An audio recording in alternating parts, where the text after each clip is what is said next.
훅 인터뷰. 모두를 위한, 모두를 향한, 모두의 궁금증 훅 인터뷰. 국민의힘은 비대위에 닻을 올렸습니다. 그런데 집안 싸움 여전합니다. 전 대표 이준석의 입 연일 윤석열 대통령 저격합니다. 저격하고 또 저격합니다. 국민의힘 어디로 가는 걸까요? 물어보겠습니다. 산티아고에서 날아왔습니다. 김재원 전 국민의힘 최고위원 모셨습니다. 안녕하세요. 안녕하세요. 산티아고 순례길을 걷고 오셨습니다. 언제 오셨어요? 어제 오후 3시요. 어제 오셨어요? 네. 그리고는 바로 검사 받고 여기 오셨네요. 네.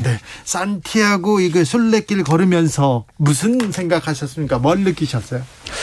그 프랑스 국경지대에 있는 그 조그만 도시에서 시작해서 이베리아 반도 끝까지 쭉 그 동쪽에서 서쪽 끝까지 걸으셨어요? 거든요. 그래서 814km를 걷는데. 다 걸으셨어요? 예.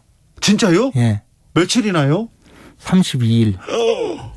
근데 이제 하루에 적게는 조금 발이 아프고 뭐 못 걸을 때는 10km 정도. 네. 근데 조금 컨디션이 좋으면 한 35km 정도. 하루요? 예, 그렇게 걸으면서 걸어가면 새벽에 일어나서 네. 이제 간단히 씻고 그 다음에 출발해서 걷고 나면 오후 서너 시 되어서 좀 약간 속도 느리면 오후 한 5시쯤 돼서 숙소에 도착하거든요. 네. 그러면 씻고 빨래 빨고 네. 먹고 자고. 바로 자고. 예, 그 외에는 할 수 있는 게 없어요. 네. 근데 이제 처음에는 오만 생각이 다 나요. 오만 생각이 다 나고 슬프고 속상하고 울고 싶고 뭐 그러다가 점점 이제 생각이 정리가 되어요. 그래 내려놓게 됩니까? 단순해지고 네. 중요한 일만 생각하고 그렇게 가다가 보면 스스로 내가 그동안 뭘 잘못했고 또 내가 무엇을 굳이 필요 없는 불필요한 일에 많이 인생을 소모했구나. 이제는 중요한 일만 하자. 네. 뭐 그렇게 하면서 마음의 정리가 많이 됐어요. 아, 그렇습니까? 이제 불필요한 일에 좀 개입하지 않고 필요한 일만 좀 열심히 하려고요. 저한테 산티아고를 걷자고 한 사람이 몇 명 있습니다. 그중에 한 여성이 저한테 산티아고를 가자. 그래. 진우야, 산티아고를 걷자고. 제가 왜요? 싫어요. 그래서 안 갔어요. 그랬더니 걷다가 와가지고 산티아고를 걷고 무슨 생각을 하셨습니까? 우리 동네 뒷산이 훨씬 좋더라. 그렇게 얘기하시던 분이 있습니다. 그분은 제주올레를 만드셨어요. 서명수 기사님. 이번에 그분이 저보다 조금 앞에 걸었었어요. 아, 그렇죠. 예. 저 제주하고 스페인하고 이렇게 예. 순례길 이렇게. 근데 이제 만들었죠. 산티아고 순례길이 뭐 그렇게 대단한 길은 아니지만 사람에게 한 달 이상을 걷게 만들고 생각을 하게 하고 그것을 통해서 스스로를 정리하게 만드는 그 훌륭한 길이라고 생각합니다. 한 달 이상 비우고 정리한 그런 일이 없었을 거예요. 김재원 최고 계속 바빴잖아요. 예, 평생에 처음 있는 일이에요. 자, 그래서 비우고 자 이제 돌아와서 한국 정치 보니까 어떤 생각부터? 근데 제가 이제 순례길을 걷고 그 순례길은 전부 스페인 영역인데 그 네. 이후에 시간이 좀 남아서 포르투갈로 해서 프랑스로 해서 그다음에 좋은 데는 다 갔다 오셨네. 스위스, 오스트리아, 독일, 네덜란드, 벨기에를 거쳐서 이제 돌아왔거든요. 열차로 타고. 자랑 그만하시고. 아니 근데 이제 가면서 전부 제가 정치에 관심이 있으니 그 나라 가면 이제 신문을 사서 읽어봐요. 제가 이제 뭐 독일어 이런 거 잘 못하니까. 영자 신문. 아니 독일어 뭐 그 나라 신문. 그 나라 신문을 사서 읽어보면 어떻게 읽느냐면 요즘 구글 번역기를 하면 쫙 돌리면 나와요. 아, 그렇구나. 예, 그래서 뭐 그 쭉 보면 정치가 굉장히 뭐 그런 나라들로 이슈가 있는데 우리나라처럼 이렇게 저질로 흐르는 것은 없더라고요. 그리고 엉망진창인 나라도 없어요. 그래서 제가 이제 어떤 생각이 들었냐면 우리나라 정치가 정말 엉망이구나. 그리고 내가 거기에 있었던 것도 참 슬프지만 또 그쪽으로 돌아가야 된다는 게 더 슬프다는 생각을 했어요. 자, 지금 자리 비우신 사이에 국민의힘은 난리였어요. 지금 비대위로 갔잖아요. 그래도 제가 없는 새 그랬기 때문에 제가 주범이 아닌 것은 드러났어요. 네, 알겠어요. 그건 확실합니다. 자, 조영 비대위 출범 어떻게 보셨습니까? 일단 집권 여당이 지금 집권하고 대통령 선거 승리하고 지방선거까지 이겼잖아요. 네. 확실히. 네.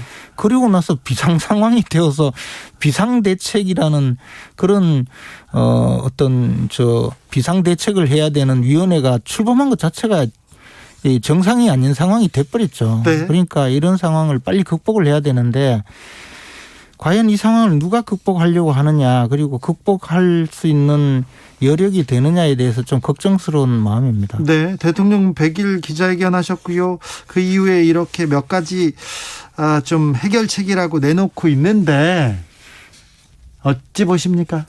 근데 이제 지금 상황이 뭐 무슨 큰 잘못이 있었거나 큰 사고가 터졌거나 국가적인 대재난이 있거나 또는 뭐 특수한 어떤 일이 벌어진 그런 상황도 아닌데 네. 차츰차츰 그 가랑비 옷 젖듯이 대통령 지지율이 떨어지고 집권 여당 지지율이 떨어지고 그 과정에서 또 당대표가 그 과거에 벌인 일과 관련해서 네. 윤리위원회 결정이 있고 이렇게 하나씩 쌓여가면서 상당히 그 문제가 누적되어서 폭발한 거거든요.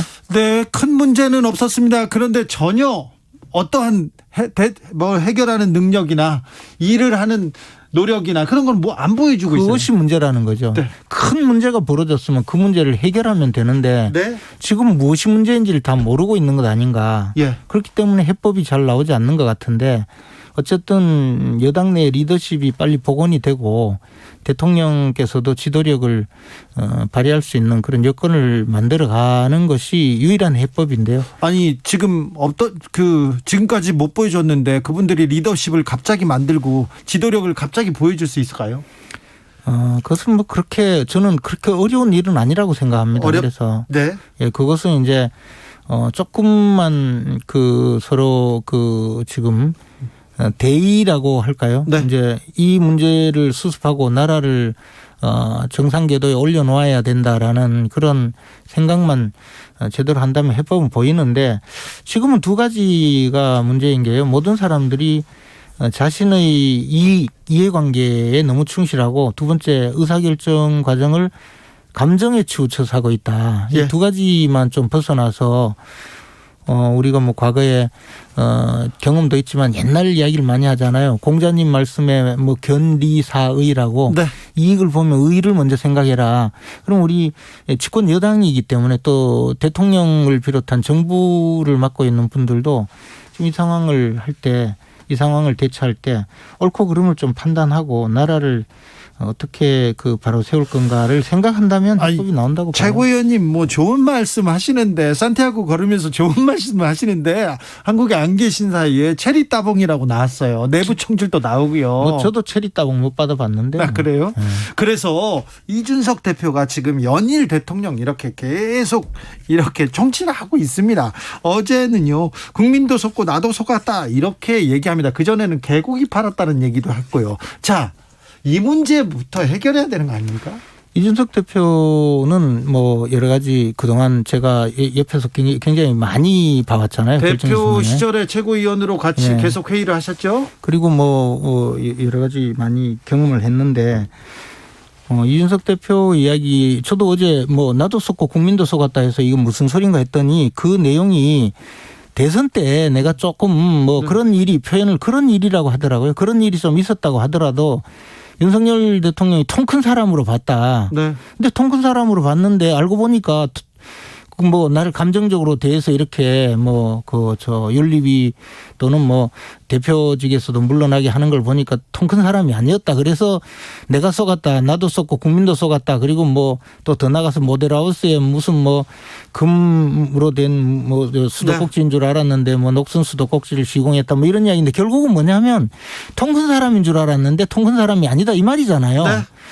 그럼 통 큰 사람으로 알았는 것은 뭐냐면 내가 좀 대선 때 좀 분탕질을 질렀어도 대선 승리했으니까 그거 넘어가지 뭐하러 난리를 괴롭히느냐 이 말이잖아요. 그렇죠.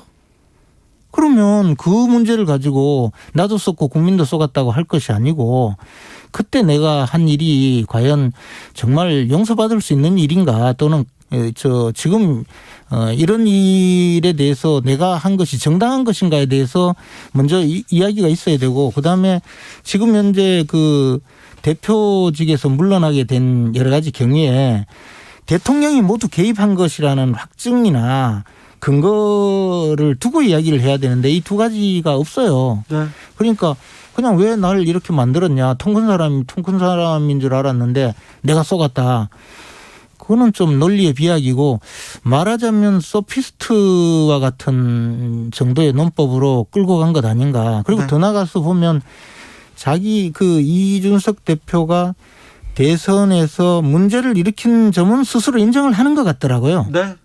그러면 결국은 제가 보기에 그것을 무슨 내부 총질이라고 표현했던데 내부 총질이 아니고 사실은 등 뒤에서 총을 쏜 거잖아요. 이준석 대표가. 그렇죠. 그러니까 내부 총질이 아니라 등 뒤에서 총을 쏜 거고 피해자는 윤석열 대통령이고 피해 호소인은 이준석 대표죠. 네. 그런 상황에서 너무 모든 것을 논리적으로 해서 나는 피해자이고 저 통 큰 사람이 나를 지금 공격하는데 이것은 잘못되었다 이런 논리로 계속 끌고 가면서 이제 이 문제를 일으키니까 사실 이 대표는 그렇게 하면 언론에서 언론에서 다뤄주기도 하고 네. 계속 그 문제의 중심에 서기 때문에 주목을 받지만 대통령이나 또는 대통령을 보좌하는 분들은 이게 뭐 맞아서 꼭 맞다든가 또는 논리적으로 맞기 때문에 또는 진실관계에 맞아서 가만히 있는 것이 아니고 대부분은 엮이기 싫어서 그냥 보고 있는 잠잠해지기를 보고 있는 그런 상황일 수가 있거든요. 지금 그러고 있어요.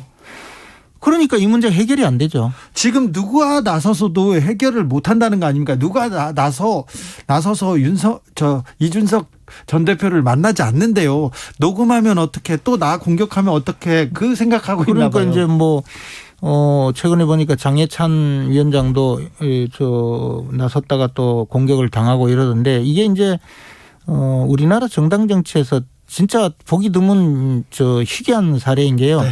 통상적으로 정당 내에서 누구를 공격할 때는 공개적으로 하지 않아요. 소위 뒷담화 수준 또는 더 나가서 만약에 그렇게 할 때는 경선을 한다든가 이럴 때는 몰라도 이거는 뭐 그냥 내놓고 공격을 하고 심지어는 대표 시절에도 최고위원을 공격하고 그다음에 당대표가 소속 의원이나 최고위원을 공격한 사례는 헌정사상 거의 전무후무한 일이거든요. 근데 그 공격을 워낙 세게 하기 때문에 대부분 엮이기 싫어서 뭐 차라리 나는 가만히 있는 게 낫겠다 이렇게 해서 전부 있으니까 이게 무서워서 피하는 걸로 생각하거나 또는 자기 말이 맞아서 피하는 것으로 알고 직접 공격을 하거든요. 이것이 상례화돼 버렸어요. 그래서 이런 일이 계속 벌어지고 있는데 이것은 심각한 문제죠. 네. 송대현님께서 자기들끼리 협치를 못하는 사람들이 무슨 정치를 잘할 수 있을까요? 이렇게 맞아요. 자기들끼리 협치도 못하는데 이게 같은 당인가 그것도 좀 의심스러울 지경이죠. 정당이라는 것은 정견을 같이 하는 사람들이 모여서 권력을 쟁취해서 그 권력을 통해서 이상적인 사회를 만들어 보고자 하는 그런 사람들의 집단이 정당이거든요. 네. 근데 이 정견이 같은가요? 문제가 있잖아요. 네. 1719님 의원님도 당대표 나오실 건가요? 물어보는데. 저는 당대표 안 나가요. 네, 알겠어요. 대통령실에서 홍보수석으로 김은혜 전 의원 내정했다는 얘기 나옵니다. 네. 대통령실 개편을 이런 식으로 할 것 같습니다. 청와대 정무수석으로 그 경험이 있는데 어떻게 보십니까? 근데 이제 저는 이런 말씀 드리기 약간은 좀 네. 조금 주저스러운 부분은 있어요. 왜냐하면 결정이 안 됐잖아요. 네. 그런데 이제 흔히 이제 그 정권 초기 또는 대통령의 입장이 되면 나는 이렇게 열심히 하는데 언론은 왜 이렇게 받아줄까? 네. 또 국민들이 왜 이렇게 생각할까 하는 그런 이 외로움에 처할 가능성이 있거든요. 그러면 이거 홍보가 잘못돼서 그렇다. 홍보가 문제야. 홍보가 문제야. 내가 잘못된 것이 아니고. 예.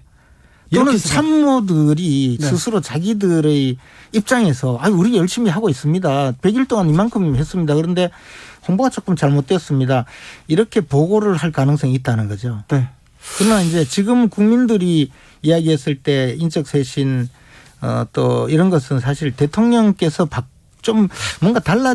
근데 대통령이 아무래도 우리가 뽑은 대통령은 그런 분이 아닌데 보좌하는 분들이 좀 잘못 보좌해서 결국은 대통령이 민심을 잘 모르는 거 아니냐. 그러니까 보좌진 좀 바꿔봐라. 그런 의미거든요. 그러면 인적쇄신의 목표 내지 인적쇄신의 지향점이 조금은 달라져야 되지 않을까라는 생각은 있어요. 그렇죠. 네. 대통령 배우자 김건희 여사 얘기가 계속 나옵니다. 산티아고까지 들렸죠? 전혀 몰라요. 에이, 그냥 다녀오셔서 들었죠? 아니요. 아유, 왜 몰라요? 아시면서. 아니, 전 정말 몰라요. 그래요? 그리고 대부분은 이제 이런 부분에 대해서 제가 조금 경험이 있는 게 박근혜 전 대통령 시절에 민주당에서 보면 이 공격의 상황이 항상 그런 대통령이 보여주고 있는 국정 수행이라든가 정책 방향이 아니고 국민들이 그 관심 있을 말초적인 부분으로 많이 그 공격을 했었는데 뭐 제가 누구라고 하면 실명을 댈 수 있는데요. 그때 당시에 그 청와대에서 침대를 2개 구입을 했어요. 청와대에서. 예. 근데 왜 침대가 2개나 필요하냐 하면서 집요하게 야당 의원, 그것도 야당 여성 의원이 문제 제기를 했거든요. 언론에도 많이 나갔어요. 네. 그러면서 그것을 묘한 저 독신인 박근혜 전 대통령이 침대를 2개나 사서 관저에 하나 놓고 하나는 어디 갖다 놨다 하면서 야릇한 저 관음증적인 저 관심을 불러일으키게 공격도 하고 또 그때 윤전추라고 그분이 저 그 관저에서 대통령을 수행하게 되었는데 무슨 저 행정고시 출신도 20년이 지나야 3급이 되는데 어떻게 그냥 3급 공무원이 됐느냐 하면서 그렇게 공격을 했거든요. 젊은 사람 하면서 뭐 대통령 운동 도와주는 게 3급이냐 하고 이런 식으로 공격을 하고요. 더 나가서 뭐 그 수행 직원이 그때 당시에 녹음이 되는 시계를 샀다고 해서 그걸 가지고 대통령 지시를 잊어먹지 않게 하려고 샀다고 시인을 하는데도 거기에 카메라는 왜 달려 있느냐 하면서 죽기 살기로 물고 뜯은 적이 있어요. 저는 그래서요. 지금 상황도 그 비슷한 것 아닌가. 김건희 여사에 대해서 지나치게 이렇게 그렇죠. 공격한다. 예, 그렇다고 봐요. 네. 몇 가지 문제는 그러니까 의혹이 있으면 좀 대통령실에서 해소하고 넘어가면 가는 것이 대통령과 김건희 여사한테 도움이 될 거 아닙니까? 근데 이제 그때도 어떻게 되냐면 그 문제를 저도 청와대에 요구를 했죠. 이거는 뭐 설명을 좀 하자. 설명하고 넘어가자. 왜냐하면 제가 이제 운영이 간사니까 그에 대해서 국회에 설명을 해야 되는 입장이 됐으니까요. 그랬더니 이것만 이야기하면 다 끝난다면 그거 아무 문제가 없다. 근데 그러면 그와 관련된 또 다른 의혹 제기를 하면서 더 커진다는 거예요. 그러니까 잠시만요. 수세적으로 되더라고요. 수세적으로 할 수밖에 없다. 그런데 김건희 여사는 논문 표절 문제 그리고 관저 공사 논란 그리고 여사님 추천으로 극우 유튜버들이 취임식에 왔다 이런 논란이 계속. 그 대통령 취임식에는요 사실 수만 명을 부르기 때문에 뭐 김건희 여사가 직접 뭐 누구를 불렀는지 안 불렀는지 저는 그거 모르고 저도 초청장은 왔는데 저는 가지도 못했거든요. 그런데 그 부분에 대해서 뭐 어떻게 됐는지 모르겠어요. 초청장의 대상이 어떻게 됐는지. 근데 대통령 취임식으로 부르는 그 과정이요. 대통령이나 그 가족이 누구를 직접 찍어서 하는 것이 아니라 많은 사람을 넣으면서 분류를 그렇게 해서 넣었을 수도 있고 그것이 그렇게 중요한 거냐의 문제는 2번째 문제이고요. 그다음에 저는 논문 표절 이야기 자꾸 하던데 대선 당시에 이미 국민대학에 조회를 해봤었거든요. 근데 국민대학에서는 그때도 이거 논문 표절의 기준에 해당하지 않지만 면밀하게 검토하겠다. 이건 더 확실하게 검토를 해야 된다라고 이야기했었거든요. 그런데 지금 국민대학에서 논문 표절 아니라고 판정을 하니까 또 그걸 공격하고 있잖아요. 네. 그렇잖아요. 네. 그러니까 교수와 당사자들이 또 문제 제기하기 시작했어요. 아니 그래서 교수와 당사자들 중에 그분들이 뭐 어떤 입장인지 모르겠지만 그러면 대학에 있는 이 윤리심사위원회는 왜 두느냐는 거죠. 알겠어요. 자, 지금 대통령과 그리고 김건희 여사를 지금 방어하는 좀 정치인이 하나 왔습니다. 이거 뭐 방어해도 윤핵관 호소인이라고 욕은 안 듣겠죠. 저는 윤핵관도 아니고 윤핵관 호소인도 아니에요. 호소할 생각도 없어요. 알겠어요. 윤핵관 되고 싶지도 않아요. 알았어요. 근데 김건희 여사가 대통령 취임실에 추천한 사람들이 가세연 그리고 저 양산 사저에서 욕설 시위하는 유튜버 그런 사람 불렀대잖아요. 뭐 몰라요 나는. 그래요? 뭐 저를 초청하지는 않아서. 알았어요. 여사님 추천하죠. 저는 저 전직 국회의원으로. 알겠습니다. 그러니까 저는 대통령실에서 이런 부분은 조금 부속실을 설치한다던가 어떤 전담 저는 직원들 제2부속실을 설치하는 게 필요하다고 봐요. 네. 그리고 네. 그것이 공약 위반도 아니라고 생각하고 네. 공약 위반 그거 아니라도 할 거 많은데. 뭐. 알겠습니다. 멀리서 보니까 김건희 여사 문제는 좀 김건희 여사 문제에 대해서는 그렇게 정리합니다. 저는 과도하게 비난받는다고 봐요. 그렇습니까? 네. 과도하다. 네. 엄청나게 과도하다. 오사공원님 김건희 여사 일을 그냥 넘어가자고요. 그러기엔 활동의 범위가 크고 범위가 그 법과 공정에 부합하지 않습니다. 그런데 과도하다 이렇게 보시는 거고요. 사실관계부터 밝혀져야 되는데 사실관계를 제대로 확인하지도 않고 공격부터 한다고 봐요. 알겠습니다. 자, 멀리서 보니까 산티아고에서 보니까 민주당은 어떻던가요? 그나마 민주당이 네. 저 모양이니까 네. 그래도 국민의힘이 아직까지 살아있는 것 아닌가 생각을 합니다. 그래요? 민주당이 저 모양이라뇨? 맨날 그 민주당이 집권할 때 야당복 있다고 주장했잖아요. 그렇죠. 예, 근데 그 야당복 하다가 정권 놓쳤거든요. 네. 국민의힘도 민주당이 지리멸렬하다고 좋아할 일이 아니고 또 저는 이재명 의원이 당대표가 되면 뭐 국민의힘에 좋은 일이 있을 거라고 주장하는데 저는 그렇지 않다고 봐요. 저는 이재명 의원이 굉장히 강한 리더십을 발휘하고 네. 대선 2라운드를 펼치면 더 힘들어질 거기 때문에 네. 그 전에 국민의힘이 빨리 정비를 하지 않으면 굉장히 힘든 상대를 만나게 될 거다 그렇게 네. 봅니다. 그러니까요. 민주당도 국민의힘도 이렇게 정비를 한 다음에 국민을 상대로 그렇습니다. 공약 경쟁, 정책 경쟁하고 누가 더 미래를 책임질 수 있느냐 그런 능력을 보여줘야 될 거 그렇죠. 아니에요. 근데 뭐 지금 뭐 눈앞에 있는 그 떡고물 얻어먹으려고 좀 달려들어서 이렇게 싸우니 이게 뭐 되겠습니까? 일단은 책임은 대통령한테, 일단 책임은 정부 여당한테 있잖아요. 그렇죠. 그렇죠. 네. 정부 여당이 대통령이 좀 능력을 보여주지 못하고 있어요. 이제 앞으로 차근차근 해나가야죠. 네. 다시 돌아오니까 또 어떤 생각이 듭니까? 그래도 우리나라 제일 좋은 나라예요. 그래요? 예. 안 걸어서요? 아니요.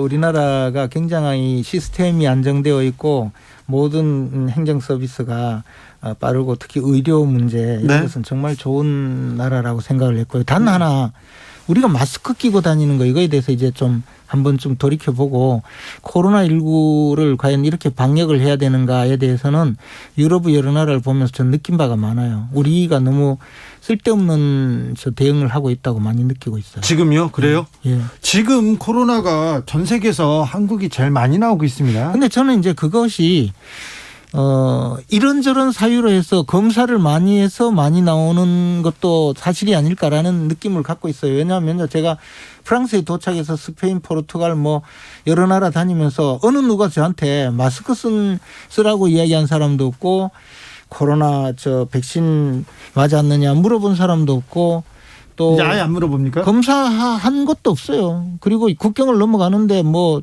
증명서 보자는 것도 없고 한국으로 들어올 때 검사를 또 했어요. 네. 프랑스에서. 한국을 들어올 때만 하죠. 예. 그러니까 우리나라에서는 검사를 많이 하고 있고 프랑스나 스페인 같은 데서 마스크를 끼고 다니면 저 사람 병자구나 그렇게 보지 정상적인 사람은 마스크 잘 안 끼요. 아직 그래도 우리나라가 마스크를 벗는 데까지 시간이 걸릴 것 그래서 같아요. 이것이 우리 코로나19 초기 단계에 코로나를 너무 역병처럼 막 그 국민들에게 불안감을 조성한 여파가 아닌가 생각을 해요. 그래도 그때 감염률을 떨어뜨려놔서 그때 그래서 그러면 그 이후에 결국엔 전 세계적으로 제일 많이 나죠. 근데 그래서 사망률을 줄였잖아요. 그 사망률이 줄었다고 하는 것조차도 과연 그것이 맞는 것인지 저는 의문이에요. 그래서 저는 오히려 네. 제가 전문가가 아니기 때문에 함부로 이야기하는 것은 정말 잘못인데 결국에는 이것은 전문가들이 좀 한번 봤으면 좋겠어요. 다시 한번 생각해 봐야 될까요? 네.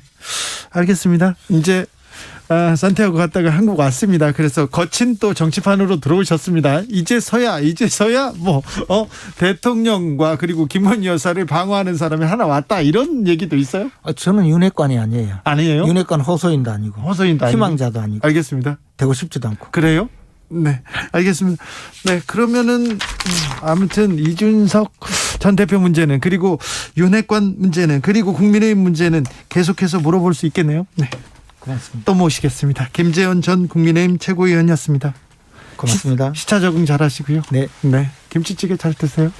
네.